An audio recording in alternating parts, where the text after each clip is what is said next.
उस रात आसमान में चांद भी ठीक से नहीं दिख रहा था। चारों तरफ गहरा अंधेरा और तेज ठंडी हवा चल रही थी।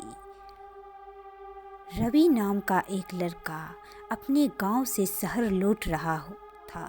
बस खराब हो गई थी, इसलिए उसे एक पुराने सुनसान रास्ते से पैदल जाना पड़ रहा था।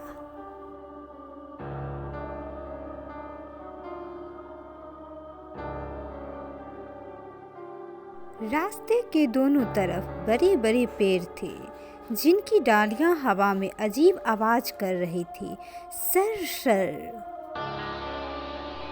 रवि का दिल बहुत तेज धड़क रहा था। उसे याद आया कि लोग कहते थे इस रास्ते पर रात में जाना यहाँ कुछ अजीब दिखाई देता है। यह बात सोचकर अचानक उसे पीछे से किसी के चलने की आवाज़ सुनाई दी। टप टप टप। रवि रुक गया, पीछे मुड़कर देखा, लेकिन वहाँ कोई नहीं था। शायद मेरी कल्पना है, उसने खुद से कहा और आगे बढ़ गया।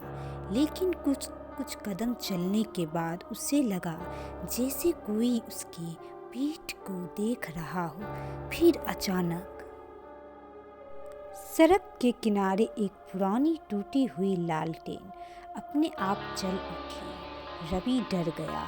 वह लालटेन के पास गया तो उसने देखा एक सफ़ेद कपड़ों में लड़की खड़ी थी। उसके बाल उसके चेहरे पर गिरे हुए थे। लड़की ने धीरे से कहा, तुम इस रास्ते से क्यों आए हो? रवि बोल भी नहीं पा रहा था। रवि उस सफ़ेद कपड़ों वाली लड़की को देखकर डर गया था। उसके हाथ पैर कांप रहे थे, लेकिन फिर भी उसने हिम्मत करके पूछा, तुम कौन हो? इस रात यहाँ क्या कर रही हो? लड़की ने धीरे से अपना चेहरा ऊपर उठाया। उसकी आंखें बहुत बड़ी और उदास थी। वह बोली, मेरा नाम आयशा है। इस रास्ते पर जो भी रात में आता है उसे मैं रोकने की कोशिश करती हूँ। रवि हैरान हो गया। क्यों? इस रास्ते में क्या खतरा है? आयशा ने सड़क की तरफ इशारा किया और बोली, इस रास्ते पर एक बहुत पुराना पुल है। कई साल पहले वहाँ एक बड़ा हादसा हुआ था। लोग कहते हैं कि रात में वहाँ जाना ठीक नहीं। रवि ने डरते हुए कहा, लेकिन मुझे घर जाना है और यही सबसे छोटा रास्ता है। आयशा ने धीरे से कहा, अगर जाना ही है तो मेरी बात मानना, पीछे मुड़कर मत देखना, चाहे कोई तुम्हें बुलाए। इतना कहकर वह धीरे धीरे अंधेरे में गायब हो गई। रवि को लगा जैसे कोई सपना था, लेकिन उसके कानों में आयशा की आवाज़ गूंज रही थी। वह डरते डरते आगे बढ़ा और थोड़ी देर में उसे वही पुराना पुल दिख गया।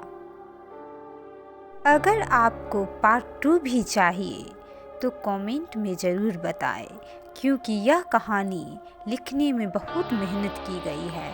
अगर लिखने और पढ़ने में कोई गलती हो गई हो तो क्षमा कीजिएगा, क्योंकि यह पहली बार कोशिश है और पहली बार कोशिश करने में ज़रूर कुछ ना कुछ त्रुटि हो ही जाती है।